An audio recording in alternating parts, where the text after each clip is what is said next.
Chegamos! Começa agora mais uma edição do IESP, o podcast do Isso é São Paulo, chegando ao episódio de número 51. Uma boa ideia. Esse é o grande clichê que eu estava esperando desses meses todos do IESP. Consegui entregar. Boa, obrigado. Narrando bingo aqui. E podcast especial também, porque estamos na semana do aniversário de Ivan Drago. Inclusive, quando este episódio for ao ar, ele já estará mais um ano mais velho, um ano mais ranzinza, um ano mais chato. E também, no dia 26 de março, a gente comemora um ano do Isso é São Paulo. Olha, aplausos em casa aí. Você que está ouvindo pode bater palma. Um ano que o Isso é São Paulo está no ar. Projetinho que começou lá atrás com o Felipe Lucena, ainda que nos deixou para trabalhar no São Paulo Futebol Clube. Com o Ivan Drago, que está com cara de choro ali no microfone. O Eduardo Afonso chegou no comecinho. E a Aline Fanelli depois se juntou a gente. O Luca Bop também, que hoje não está no podcast, reforçou esse time. Muito obrigado a todo mundo que participou até agora. E, enfim, para quem não lembra, já que eu não participei semana passada, eu sou o Bruno Grossi, tá? E a gente está nas principais plataformas de streaming. Você também pode ouvir esse episódio e outros capítulos, outros vídeos também no nosso canal no YouTube e acessar nossas redes sociais, Twitter e Instagram, @IESPOficial. Ufa, cansei. Olá, Aline Fanelli. Eu gostaria de uma coisa antes. Eu gostaria que você, em homenagem ao aniversariante, falasse: divulgue nos grupinhos de WhatsApp. Por favor, essa frase não pode faltar. Divulgue nos grupinhos de WhatsApp. Por favor. Ouviu? Gostou do Isso é São Paulo? Quer ajudar o projeto? Divulgue nos grupinhos de WhatsApp. Muito obrigado. Olá, Aline. Oi, que saudade de vocês, hein? Faz o quê? 2 semanas que eu não participo, acho, né? 2 semanas. Os horários não estavam batendo, né? Mas eu ouvi a semana passada, o último. Fiquei agradecida que o Edu Afonso lembrou de mim, fiquei muito emocionada, e ao contrário do que eles falaram, eu não discordei não de tudo que eles falaram, pelo contrário, eu concordei com eles, então eu tô de bom humor, eu tô um pouco feliz essa semana passada não foi fácil, mas essa eu tô feliz, e hoje eu tô empolgada para esse podcast. Segura. Eduardo Afonso, olá. Vou deixar o Ivan por último, porque não tá merecendo. Gorô, tudo bem? Vocês sabem que vocês fazem muita falta aqui o dia que vocês não estão. Não que o Ivan não conduza o programa bem, pelo contrário, conduz muito bem, porque é um apresentador, está na veia dele apresentar em rádio, TV, podcast e tudo mais. Mas vocês fazem falta, Aline, com seus comentários sempre muito importantes, pertinentes. E eu citei, porque você estava fazendo falta na nossa edição passada, ainda falei para você, participa, dá um jeito, fala, não dá, tô ocupada, enrolada, não sei o quê, mas eu entendo que eu também passei a semana bem enrolada. E Gorosito, você é nosso Gorosito, cabeça pensante deste programa. E eu quero já dar um beijo no coração do Ivanzito, nosso Repolinho, um parabéns antecipado, Repolinho, saúde, sucesso, você tem família para criar agora, tome vergonha na cara, e que você tenha um ciclo de muita energia e muita luz para você, tá bom, Repolinho? Parabéns, Ivan Drago. Seja muito feliz. Muito obrigado, Aline, Grossi, Eduardo Afonso, meus amigos, à distância, sintam-se abraçados. Muito obrigado mesmo. A gente não tem muita coisa para comemorar, mas é claro que saúde acima de qualquer coisa e graças a Deus eu posso comemorar isso. Mas fico feliz também que o IESP não para de crescer, vai completar 1 aninho, então eu estou muito feliz com tudo, energias positivas sempre, Deus no comando e vamos nessa. E aproveitando que a gente está falando do Ivan, só para deixar claro para os nossos ouvintes, o Ivan Drago tem esse jeito ácido, gente, mas ele é um amorzinho, tá bom? Não tem essa de que ele me corta, ele não gosta de mim, não sei o que, não, Não, mas valeu uma reflexão, porque quando eu faço isso, evidentemente que eu estou explorando um pouco da nossa amizade ou um pouco da nossa intimidade, mas nem todo mundo sabe disso. E para algumas pessoas, eu realmente posso passar esse ar de grosseiro, estúpido, ogro. Então eu faço aqui Bonito a minha meia-culpa, certo? E ninguém é obrigado a ficar sabendo, mas eu vou me comportar a partir de agora. Se você é ogro, o Marcelo Parabéns, Lima Brasito. é o senhor das trevas, viu? Porque, pelo amor de Deus, sabe? Quem tem o Gris. Não, muito bem. Marcelo, um abraço, sei que você ouve a gente. Muito bem, Ivazinho, parabéns. O Eduardo Afonso, para quem vocês não estão vendo, obviamente, porque esse é um programa de áudio, mas ele está mostrando ali que ele vai pedir uma comida árabe. Eu pedi para os meus pais iam pedir por telefone, eu falei, não, eu peço aqui pelo aplicativo. Montei todo o pedido, apertei lá o que precisava apertar, continuei jogando videogame, quando eu fui ver, tinha passado 40 minutos e eu não tinha apertado para concluir o pedido. Então, ainda não comi. Inclusive, a comida chegou. Parabéns! Obrigado, pessoal. Bom, vamos falar do São Paulo, já que a gente enrolou demais aqui. Burro. Ó, Vamos. o assunto que não quer calar, Eduardo Afonso, porque o senhor plantou a sementinha aqui de que o São Paulo tinha um zagueiro na mira e tudo mais. E agora a gente sabe que o São Paulo conversa com o zagueiro Sabino, revelado pelo Santos, jogou o último Brasileirão pelo Coritiba. E aí, há quantas anda essa conversa, Eduardo Afonso? Então, esse interesse, ele agora se tornou realmente a ponto de sondagens, de especulações, de procurar saber situação, quando naquela época era tipo assim, quando a gente tinha aí outros nomes, como Luiz Otávio, era tipo, se não der certo no mercado estrangeiro, vamos pensar em algum zagueiro aqui, ou então, se o Crespo não indicar ninguém, a gente já tem essa indicação. E aí ele deu uma caída na época, porque o Sabino voltou e logo já jogou na primeira partida do Santos pelo Campeonato Paulista. Inclusive, se eu não estiver louco, ele fez um gol contra a Ferroviária, fez gol e tudo mais. E aí o São Paulo falou, então, quer dizer... Só que aí, o que aconteceu? O Santos, o atual presidente do Santos, né, ele descobriu que a ex-diretoria fez um contrato, eu não vou falar de números aqui, porque eu não gosto de divulgar números, cada um sabe o que ganha e a gente não precisa ficar contando para ninguém o que cada um ganha, né? Mas um contrato muito, mas muito acima do que ele imaginava que ele pudesse ter que honrar agora, dentro de uma situação financeira que ainda não é das melhores do Santos. E aí essa história ela ganhou corpo nos últimos dias, primeiro porque o São Paulo deu com burros na água nas opções que foram dadas pelo Crespo. Né? Uma não houve nem conversa, né? Quando eles começaram, a gente queria saber, o outro lado já desligou. Não, esquece, não tem, Figal, nenhuma chance. E os outros no dois... Miami, né? No Inter Miami. No Miami, né? Da Internacional de Miami. E o Adonis Frias e o glorioso Alan Franco, o primeiro sim o São Paulo consultou, o segundo só deu uma sondada na situação, os valores são absurdos. Estados Unidos, né? O Alan Franco já foi para o Atlanta United, inclusive, já estava engatilhado. Era 4 milhões de euros por 80%, que significa, em valores atuais e cotações atuais, todo o valor de investimento que o São Paulo tinha para a temporada no zagueiro, até superando, inclusive. Então, o São Paulo nem aventou. Quando viu esse absurdo, falou, desculpa, não é para mim hoje, é para outro tipo de time em outro patamar. E aí se percebeu que talvez o mercado ofereça, o mercado nacional ofereça ao São Paulo uma solução que, se não a melhor, mas que supra as necessidades que o São Paulo tem. Lembrando que o São Paulo já contratou um baita zagueiro, que é o Miranda, e tem, para mim, 2 outros zagueiros muito bons. Mas tem que ser um que jogue mesmo ali pelo lado esquerdo. E aí a história do Sabino, ela voltou à tona muito porque o Santos não quer ficar com o atleta com esse patamar salarial. O empresário do atleta está fazendo força para que isso aconteça, né? Eu até tentei contato com ele não me respondeu, que é o Taveira, mas ele está querendo, porque ele sabe que o Santos não vai honrar o contrato.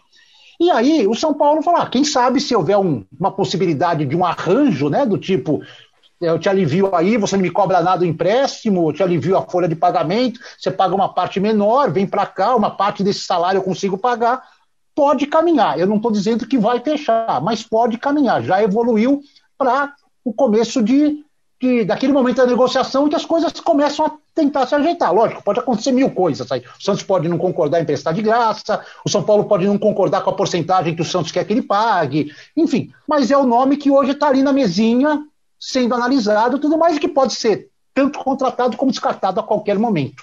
E ele não jogaria o Campeonato Paulista. Ele já jogou, então ele só seria utilizado a partir de Libertadores da América. E o Valse? O Valse tá na parte 2 física, meses, né?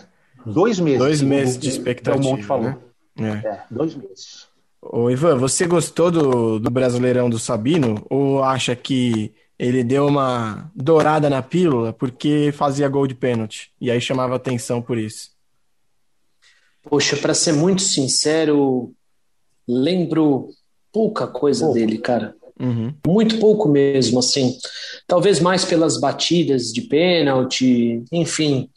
Às vezes em que enfrentou algumas equipes, eu estava acompanhando o jogo, mas assim, para poder fazer uma Nada memorável, né? avaliação, nada assim, nada que tenha me chamado muito a atenção, sabe? Então, Mas agora, E carrega o fato de ter, a exemplo do Canu, sido rebaixado, né? Que isso é um ponto extremamente negativo. Isso. Extremamente negativo para mim. mas eu tô pensando aqui no que o Edu falou, 2 meses o Valse, né? O Belmonte disse. 2 meses a gente vai ter um começo de campeonato brasileiro. O Sabino não jogaria o Paulista. Libertadores é fim de abril. Então não acaba sendo aí né? Aline, eu participei essa semana do podcast da Gol, junto com o Golaço, né? Junto com o Paulo Júnior, e eu falei exatamente isso no caso do William. O William foi uma oportunidade legal de mercado? Tá, beleza, pode até ser. Foi de graça e tudo mais. Mas ele tem grande chance de não ser inscrito no Paulistão. Por que não, então, esperar o meio do ano, quando mais jogadores ficam sem contrato, ficam livres, para você ver se acha alguém com menos idade ou com mais características próximas do que você quer, enfim. Concordo com você, é um questionamento válido. Por que pegar agora? Precisa de tanta pressa assim? Não sabe nem se vai ter, se os jogos vão acontecer ou não. Acho que é E outra coisa. Precisa de mais um zagueiro, não com tanta pressa. De cara, eu reformulo. Precisa de mais um zagueiro com essas opções todas que tem lá? Quem que será descartado? Era aí que eu ia direcionar a pergunta para a Aline, Edu, porque assim, deu para perceber nesse esquema com 3 zagueiros que o Bruno Alves tem dificuldades para jogar na esquerda, né? Tanto é que se imagina o time com o Miranda como líbero, o Bruno pode perder a vaga para o Léo, mesmo antes de chegar qualquer reforço que jogue pela esquerda. Ele tem muito essa dificuldade mesmo, né? O Cuca chegou a inverter ele com o Arboleda em 2019 por causa disso, para ele ficar mais do lado direito. Quando você tem os laterais jogando numa linha de 4 ali, pesa menos o fato do cara não ser canhoto. Com 3 zagueiros, para ele não ser canhoto, ele precisa ser muito habilidoso, né? E o Bruno não é. Você tem essa percepção também, que até o Léo, se bobear, vai tomar a vaga do Bruno? Eu tenho a mesma percepção que você. Até eu lembro que você tinha feito essa observação da troca de posição do Arboleda e do Bruno Alves com o Cuca. E aí, no ano passado, a gente teve o Arboleda pela direita e o Bruno pela esquerda. E quando precisou jogar o Bruno e o Léo, que o Bruno foi para a direita, ele teve enormes dificuldades. Foi uma partida muito ruim. Eu não vou lembrar qual é o adversário. Acho que foi contra o Vasco. Mas foi uma partida... No Morumbi. Foi uma partida muito ruim do Bruno Alves. Acho sim que ele vai ter essa dificuldade, mas não acho que ele pode ser... Não é descartada a palavra que eu queria usar, mas assim, deixado de lado de uma opção de time titular. Eu acho que não. Se não me engano, foi o Edu Afonso que falou isso na semana passada aqui, que a gente não sabe quanto o Miranda vai ser utilizado, né? Se ele vai pegar uma sequência, se não vai pegar, como é que... revezar, né? Exato, qual vai ser essa defesa titular dele, porque eu tenho certeza que o time que a gente vê agora no Paulista, e não levando em conta só a defesa, não vai ser o mesmo time, por exemplo, de estreia da Libertadores. Eu acho que muita coisa vai mudar até lá. Então, eu entendo que, pensando num primeiro momento, num time com o Miranda, talvez sim ele perca essa posição, mas a gente precisa saber se o Miranda será encaixado numa sequência, porque se ele tiver... fisicamente, por exemplo, como temos o Daniel Alves, é um jogador que vai aguentar a sequência, né? Mas aí é tudo na base da suposição, ainda não temos essa noção de como vai ser. Ô, Ivanzito, você que cobriu a Copa do Mundo de 2018, você viu de perto como o Miranda era um jogador importante ali, um cara com grande influência no dia a dia, no comportamento do time dentro pelo lado esquerdo. Pelo lado esquerdo, né? Que a carreira inteira jogou por lá. Mas eu nem ia entrar no aspecto de posicionamento, era dessa parte de ambiente mesmo, né? O Thiago Silva foi capitão várias vezes, o Daniel Alves foi capitão várias vezes, mas o Miranda sempre teve também esse papel muito forte de líder pelo comportamento, né? De ser um cara de conduzir a equipe dentro de campo. O quanto isso pode contribuir com o São Paulo, que já tem o Daniel Alves, por exemplo, com esse perfil? Eu acho que ele vai ser mais um nesse sentido. Eu acho que ele não vai ser a principal liderança. E assim, na seleção brasileira, ele era um jogador considerável, mas existiam outras lideranças no grupo, né? Então, ele era um cara muito respeitado pela bola que ele sempre jogou, mas não era uma voz firme, forte no vestiário. E eu acho que no São Paulo não vai ser assim também. Eu acho que existem outros jogadores com esse perfil. Não que ele não seja um cara... Eu acho que, evidentemente, que ele vai ser ouvido, mas eu não acho que ele seja o principal nesse sentido, ou vai ser o principal nesse sentido. Até quem não está jogando, como, por exemplo, o Hernanes, vai ter uma voz mais ativa que a dele no vestiário, assim, mais por perfil, tá? Sim, sim. É que, eu não sei se o Edu vai lembrar disso, que cobriu o Miranda lá atrás mais tempo, muita gente diz que ele é completamente diferente do que ele passa para a imprensa, né? Ele passa a ser um jogador super sossegado, quietinho, mas que lá dentro o cara pega para valer ali e motiva os companheiros, e dentro de campo é o que tá sempre cobrando o árbitro, tá sempre ali em cima do adversário, motivando os jogadores pela atitude, pelas palavras, enfim, você via essa diferença mesmo?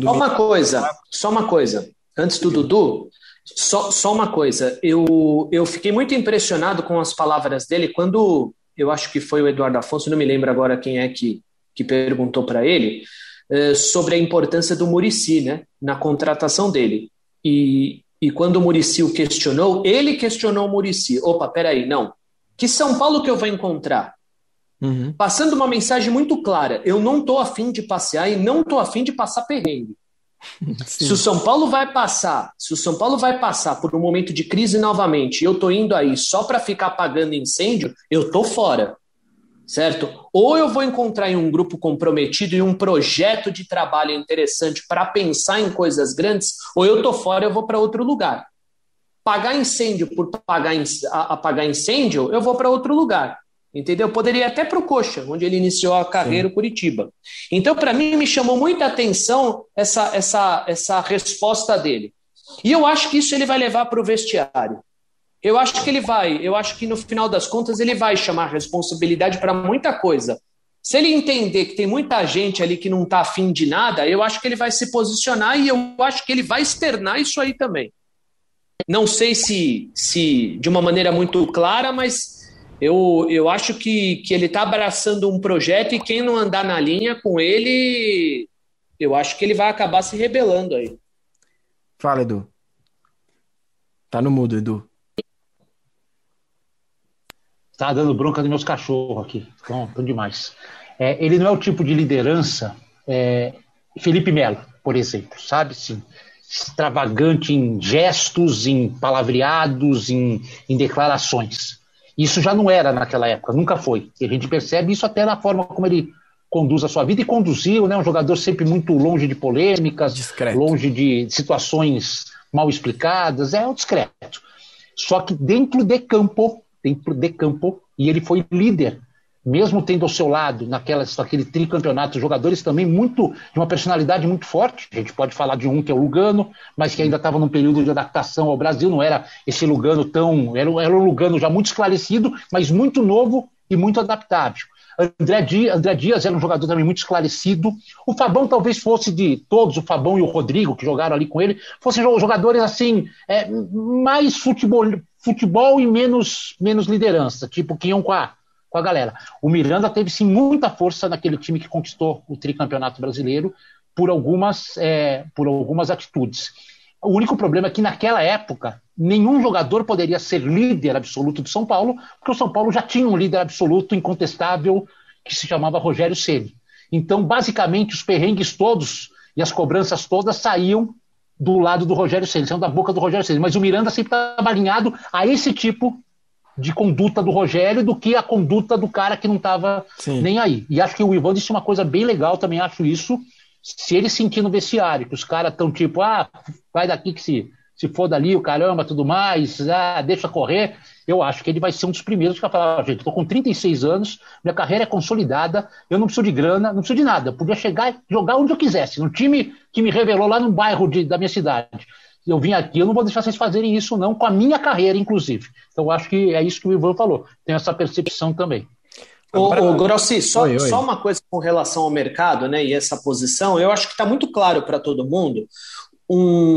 O São Paulo tem falado que ele gostaria de recorrer à base antes de fazer qualquer tipo de contratação. Claro que em alguns momentos você precisa de alguns jogadores mais experientes e faltou um pouquinho dessa experiência na última temporada em momentos mais importantes e decisivos, né? E o São Paulo está montando um time mais cascudo para essa temporada 2021. Vai ser um time mais experiente. A versão São Paulo 2021 é uma versão mais experiente. Mas está muito claro para todo mundo que o São Paulo não encontra nenhum jogador na base nesse momento que imediatamente pode subir para ficar à disposição do Crespo, mesmo que não seja para imediatamente atuar.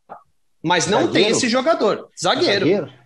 Isso. Eu até ia falar disso. O Beraldo, né, que subiu, ele é 17. Pra ver que no Sub-20 já não tinha ninguém que empolgava muito. O Luizão ia subir, né, mas teve Covid. O Luizão, sim, já é um pouco mais velho. O Beraldo subiu. Por enquanto, o São Paulo decidiu manter aqueles 5 jogadores treinando como profissional. Só que, assim, as impressões sobre o Beraldo são as melhores possíveis lá dentro. Tá todo mundo gostando muito. E é um menino que sempre foi muito bem falado e tudo mais. Óbvio, ainda é muito novo. É possível que nem estreie agora, nesse momento.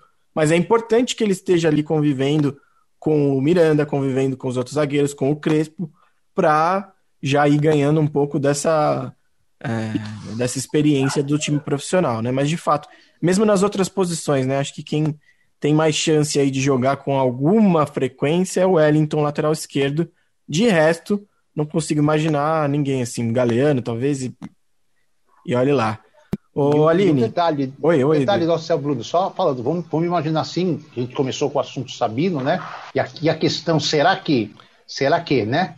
Eu só acho o seguinte, ó, se a gente levar em conta o esquema de 3 zagueiros mesmo, tá? Uhum. Não tô nem colocando o Léo, que na verdade é um lateral que joga como quarto zagueiro ali, como zagueiro do lado esquerdo. Miranda, Arboleda, Bruno Alves, Valse, que vai voltar daqui a 2 meses. Rodrigo, que eu até achei que quando jogou agora, o jogo que eu vi dele agora contra o Novo Horizontino, achei que comprometeu, achei que fez, falta confiança, falta sequência, saiu no intervalo, falta jogar. E ele estava cansado, claramente, ficou 300 anos sem jogar. Sobre o Sabino, é que assim, tem vários pontos que me causam um pouco de receio, porque o Santos, se ele tivesse feito um brasileiro tão bom assim, por mais que fosse, o salário não vai caber, será que o Santos não ia querer ficar com o cara? O Roland também gosta de um time que saia jogando e tal. Será que ele é útil mesmo para esse esquema? Ou será que São Paulo tá na cabeça, não, ele sabe sair jogando bem porque ele bate bem pênalti? Assim, né, é uma preocupação. Eu imagino e espero que as análises tenham sido bem criteriosas para chegar ao nome dele, né? Tô falando aqui levantando questionamentos, né? Não quero nem ser injusto. Mas eu acho que são pontos que têm que ser questionados. Por que o Santos não tá querendo ficar? Pô, o Coritiba caiu. Né? Ele vai entregar de fato algo mais do que o Valse daqui 2 meses? Ou do que o Léo? Ou é melhor esperar para juntar um dinheiro e pegar alguém que esteja para jogar de uma vez? Ô Grossi, evidentemente que o São Paulo não tem dinheiro para isso. Mas, para mim, tem um jogador no futebol brasileiro que cairia como uma luva nessa posição, nesse esquema de jogo. Fale. Curioso. Luan Pérez. Vitor Cuesta. Mas aí você está falando de um nome consagrado. Cairia como uma luva. Sim. Jogador canhoto, jogador técnico, bom zagueiro, excelente zagueiro. Infelizmente não cabe no bolso do São Paulo. O Inter, evidentemente, jamais livraria de um jogador como esse, mas é um jogador que cairia como uma luva nesse esquema. Cairia como uma luva no esquema de 3, de 2. Cairia como uma luva. Jogador. Ele trabalhou com os Corran, né? Trabalhou com o Alejandro Corran e o Tobias Corran no Independiente. O Cuesta. O Luan Pérez do Santos, por exemplo, eu acho muito melhor que o Sabino. Claro, não seria fácil também contratá-lo. Mas enfim, vamos ver. Outro líder desse elenco, Daniel Alves, né, capitão da equipe. O Belmonte falou semana passada que a dívida com ele está em 9 milhões de reais. O Júlio Casares falou essa semana que está em 12. Enfim. E aí muita gente está falando, pô, mas tudo isso, melhor não ficar com ele. Besteira, a meu ver. Acho que o São Paulo, na verdade, tem que honrar o que prometeu. E as reações da comissão técnica, do Crespo, dos auxiliares, que postam foto com ele ali, que tentam mobilizá-lo, mostrar para ele o que o São Paulo vai fazer agora, né? Porque ele era muito apegado ao Diniz. Dão a letra de que a comissão não quer se livrar também, né? Você acha que é besteira, é papo de torcedor mesmo falar, então não quero mais tudo isso? O torcedor pode falar o que ele quiser, né? Claro. O Daniel Alves, ele chegou com o status de jogador que ganhou sempre muitos títulos e o maior vencedor do futebol, né? O maior jogador que conquistou títulos no futebol.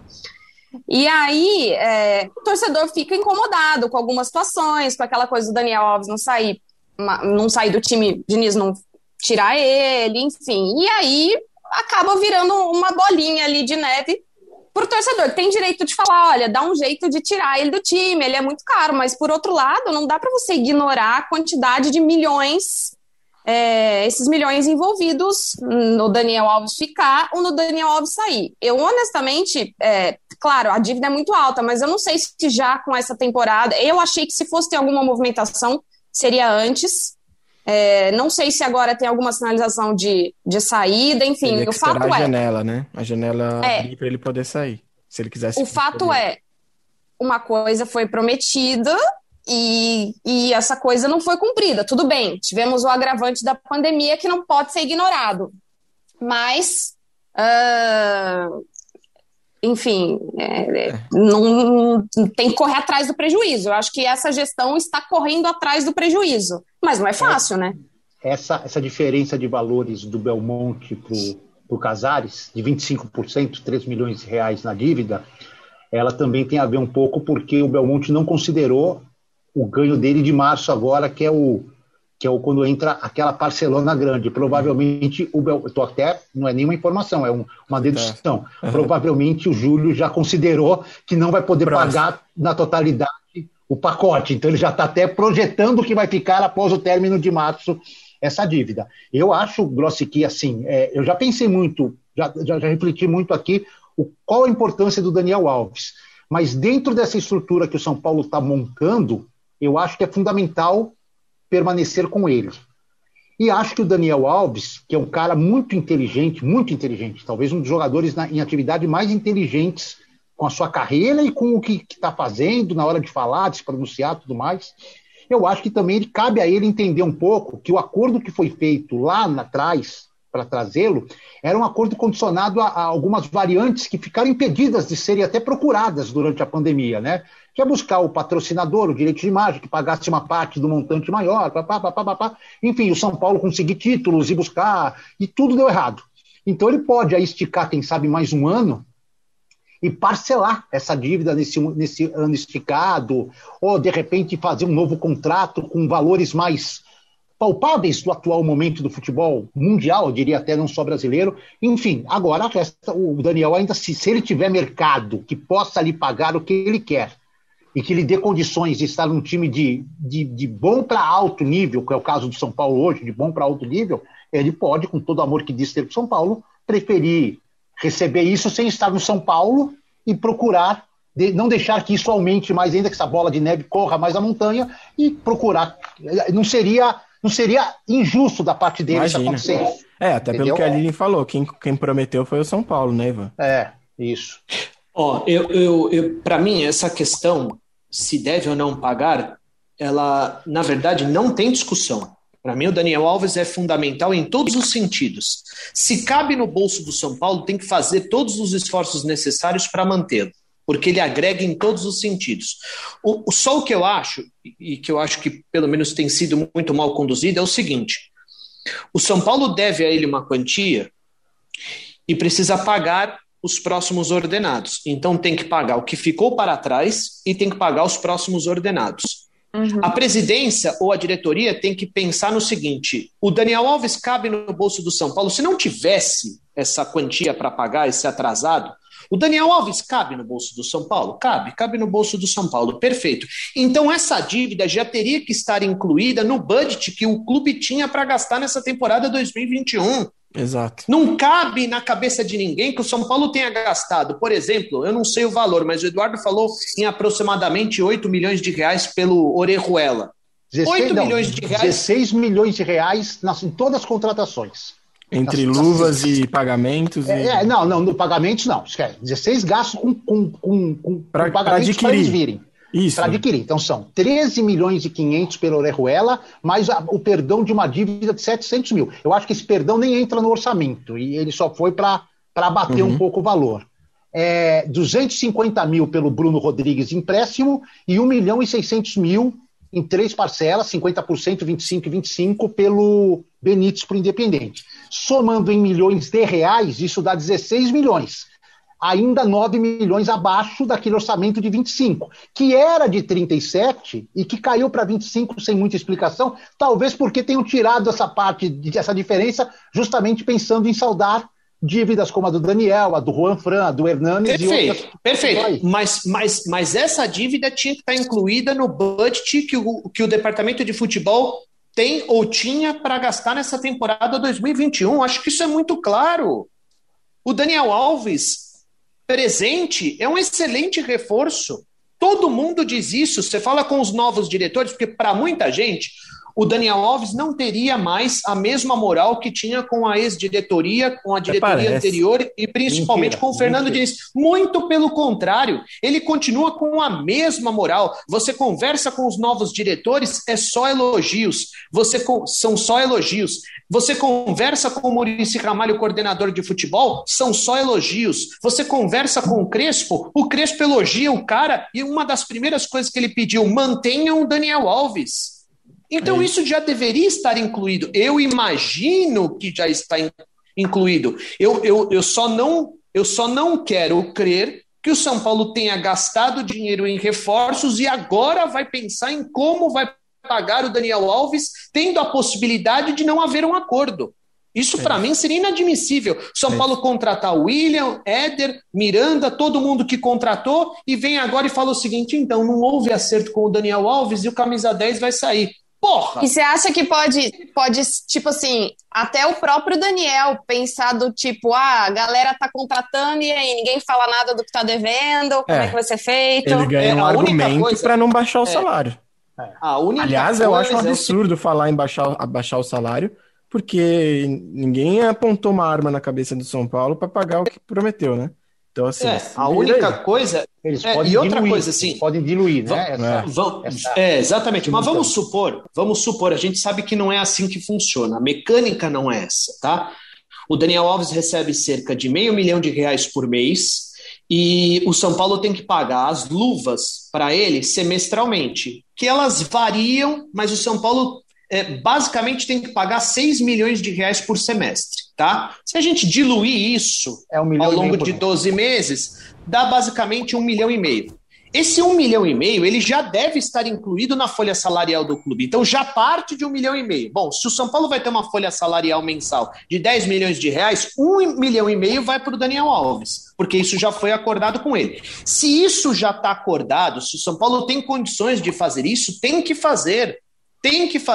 O Daniel Alves tem que estar incluído no projeto do São Paulo 2021. Bom, gostaram? Gostaram da... Eu gostei. Gostei. Eu gostei.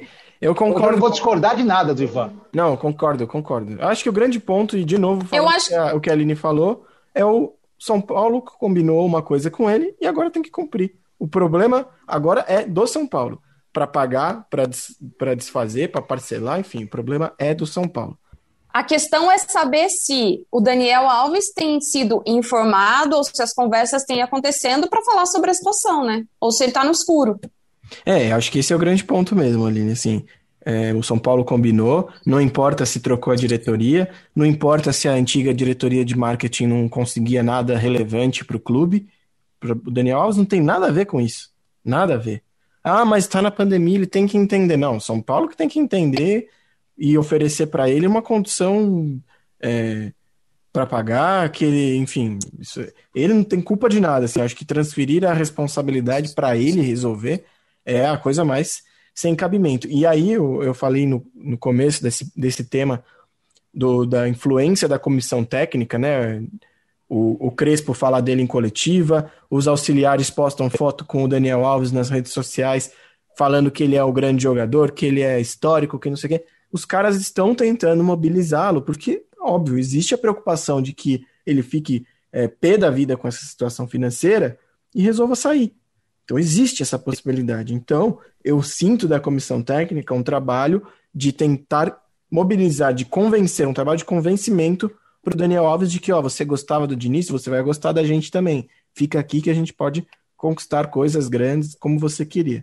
Acho que esse é um ponto para o torcedor ficar de olho, não só com o Daniel Alves, né? Essa comissão técnica faz isso com vários jogadores que estão em momentos delicados, vamos dizer assim.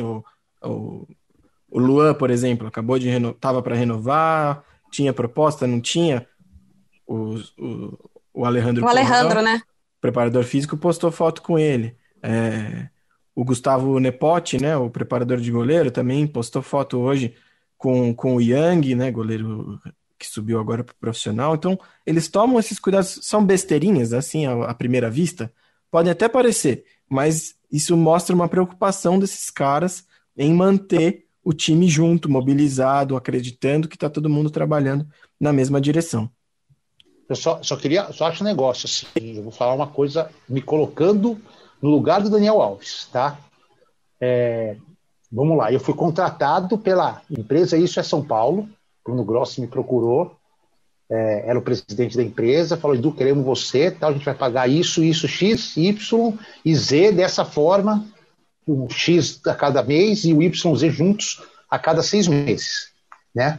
Aí, nesse ponto, se eu vejo quem fala assim, não é problema meu, que a empresa está passando por dificuldades, pandemia, foi o que me ofereceram, tinha outros caminhos para prosseguir da vida, e isso foi um dos pontos que me trouxe a essa empresa, ao Isso São Paulo, foi esse montante que o Gorosito prometeu me pagar. Aí o Gorosito saiu, entrou o Ivan Drago, né, que vai chegar e vai vir com, tá difícil de pagar, a combinação do Gorosito foi num outro momento, tudo mais, tal.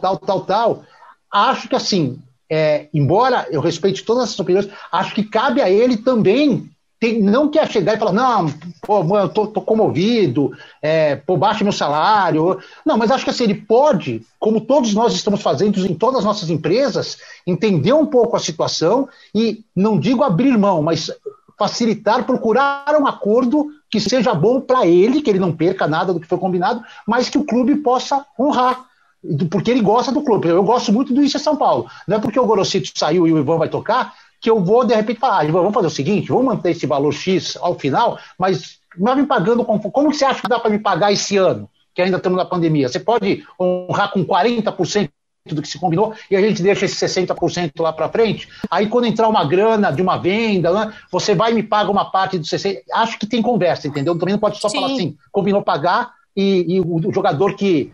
o clube que se dane. Eu acho assim, o bom senso é a palavra para esse momento e acho que o Daniel pode ter muito bom senso pelo carinho que tem pelo São Paulo. Mas é isso que a gente está falando. O torcedor não entende isso. O torcedor fica assim, ele ganha muito, ele não está jogando porra nenhuma, ele não quer saber. O torcedor eu entendo, mas acho que a gente tem que também, porque todas as nossas empresas na vida real e vários dos nossos companheiros também estão passando por readequações em vários aspectos, não só salariais e benefícios, tudo mais, e todo mundo está tentando entender e se adequar também um pouquinho. Mas é isso que a gente falou, Edu, da questão de, tipo assim, dele não estar no escuro, né? Então, de estarem falando com ele. Tem que saber, lógico, não pode estar contratando jogador, daqui a pouco, Daniel, vem amanhã, daqui a pouco a gente conversa. Daniel, volta semana que vem. Não, aí é desrespeito. Mas isso tem que ser colocado. A gente vai chegando ao fim do episódio 51 aqui do IESP, comemorativo de 1 ano do Isso é São Paulo e comemorativo de 52 anos do Ivan Drago. Aniversário dele hoje. Parabéns pra você. E quantos anos, Ivan? Você pode falar, Ivan, vai, 33, né? 36. 36. Judiado, é um hein? menino, né? Não, é um menininho, é um repolinho ainda. Daqueles que, sabe, da feira, fresquinho, primeira hora da feira livre. Não é aquele repolho da xepa, não. É o repolho da primeira. Tá com aquele preço repolho absurdo. do VIP. É, aquele repolho que você olha e fala assim, nossa, eu vou fazer uma baita comida com esse. Não aquele que você fala, puta, vou pegar porque a xepa só tem grana pra... Eu tô indignado. É o seguinte, para quem não O sabe... Brasil tá lascado. Para quem não sabe, repolho foi um apelido dado por Silvio Luiz. Silvio, olho no lance. Eu não sabia. Contamos aqui nos primórdios do podcast. Mas pode contar de novo, já que é o especial Repolinho hoje. Ele nunca explicou para mim, ele sempre foi azedo, mas eu sempre tive uma ótima relação com ele, mas do nada ele começou a me chamar de Repolinho. Repolinho. E quando ele se referia a mim, quando ele conversava com o Eduardo Afonso e se referia a mim, ele usava repolho. Ele me ligava e falava assim, ó, avisa o repolho a primeira vez, que porra é essa de repolho, Silvio? O Ivan Drago. Repolho, apelido dele aqui na América, repolho. Tá bom, avisa ele lá que ele fez o negócio assim, essa. Tá bom, pode deixar, eu aviso, seu Silvio, pode deixar. Grande Silvio Luiz. Boa. É isso, Ivanzito. Parabéns, hein? Aproveite muito o seu dia. Obrigado. E muitas felicidades para você e para o Faz aniversário com a dona Dália, minha mãe. Olha faz só, amanhã. coisa linda. Beijão para ela. Mês de março só tem... Santa Dona Dália, hein? Santa Dona Dália, que nem poderia abraçá-la. Que dia que foi o seu, Edu? 14. O meu foi 4. Hoje. 26, 25. IESP 26. Dona Dália 25. Que isso? Que mês é esse? Hoje, 24, que a gente tá gravando, o meu avô faria aniversário. Olha aí. Tudo que eu sei de futebol é graças a ele. Olha aí, é isso. Torcedor do Palmeiras e São João da Boa Vista, tenho certeza. Ele foi goleiro do Palmeiras de São João da Boa Vista. Eu falei pra Lina, eu já fui lá no estádio de São João da Boa Vista, em 90. Que fica na rua da minha casa. Que é aqui uma baixada, né? Cheio de, não sei se ainda tem muitos eucaliptos em volta do estádio, não é isso? Ainda existe? É assim ainda? Menos. Quando eu fui lá, fui fazer um Ituano e Palmeiras de São João da Boa Vista pelo Campeonato Paulista da A2 de 1989, que o Ituano foi campeão, inclusive, e subiu para A1. Com Vlamir, Valdir, Maxwell, Edson Oliveira e Ari Mantovani, Zé Carlos, Nível e Ezequiel, Romeu, Genildo e Antônio Carlos, técnico José Teixeira. Minha família ficava toda na área de casa, né, que é o banco, vendo a galera descer para ir para os jogos. Observem que quando eu tinha 3 anos, portanto, já que eu estou fazendo 36, Eduardo Afonso já estava cobrindo os jogos no interior de São Paulo. Agora, se você me perguntar... Aliás, um paulistão muito mais forte naquela época. Muito mais. Se você me pergunta, se me perguntar hoje qual a seleção do Brasil que jogou o último amistoso, eu não sei nem quem foi o goleiro, se foi o Alisson. Mas eu lembro do time do Ituano que eu acompanhei vários. Memória afetiva que chama, Eduardo Afonso. É afetiva? Memória afetiva. Sim, mas lembrar do Botafogo de Ribeirão Preto de 78, do Guarani de 79, Ponte Preta também é afetiva? Não, mas é nossa infância, loucura, né? É PGC isso aí. Infância, adolescência, né? A Copa de 2006, por exemplo, eu tinha 13 anos.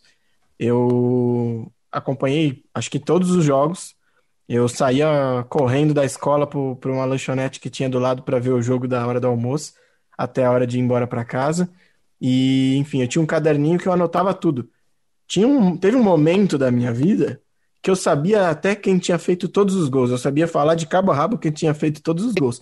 Hoje, acho que nunca mais exercitei isso, não lembro mais, mas assim, é impressionante. Naquela época eu só via futebol, só falava de futebol. Hoje também. Mas não trabalhava, não fazia nada. Chegava da escola e ficava vendo jogo de futebol, lendo sobre futebol, jogando videogame, jogando bola. Então acho que isso ajuda também, né? São memórias boas, mais fácil de guardar. Eu não discordei nenhuma vez do Ivan, por causa do aniversário dele. Mas cospe fogo, o cara que fala merece apanhar. Não, eu falei debochando de você. Cospe fogo não, hein? Eu quero matar o Ivan com essa história do cospe fogo. Eu faço questão de falar sempre assim, porque eu tenho certeza que eu irrito o Eduardo Afonso. E faço questão, eu sei que ele está ouvindo, aí eu falo o Botafogo de São Paulo. Não, isso você não fala, não. Não é você que fala isso. Bota meu Deus do São céu. Paulo é bom demais. Tchau. Bom, meus amigos, obrigado, hein? Obrigado pela Valeu. companhia mais uma vez. Obrigado a você que está nos ouvindo. Se cuidem, fiquem abraço. em casa se possível, né? Tomando todos os cuidados aí. Quem tiver Vamos que mandar um abraço pro trabalhar, Luca. tomar cuidado. Um abraço pro Luca Bop, que não gravou. É. hoje. Um abraço pro Luca Bop. O Luca, que hoje não pôde participar, mas estará conosco, certamente, no próximo episódio. Com certeza. E não percam, hein? Sexta-feira, 26 de março, 1 ano do IESP, a gente vai fazer um negocinho no canal no YouTube, hein? Fiquem de olho. Um negocinho. Twitter, E se você Instagram, tá ouvindo @IESP depois oficial. de sexta-feira, você já perdeu. Desculpa. Mas pode ir lá ver, que o vídeo fica lá disponível. Pode ver. Não precisa, né? A Aline tá dando bronca, mas pera lá. Não é, só um... Só um toque. Twitter, às vezes a Instagram- pessoa vê no domingo, não, entendeu? Tá certo. Twitter, Instagram, @IESP oficial. E você encontra este e outros episódios também no nosso canal no YouTube e nas principais plataformas de streaming. Até a próxima. E, se possível, divulgue nos grupinhos de WhatsApp. Tchau.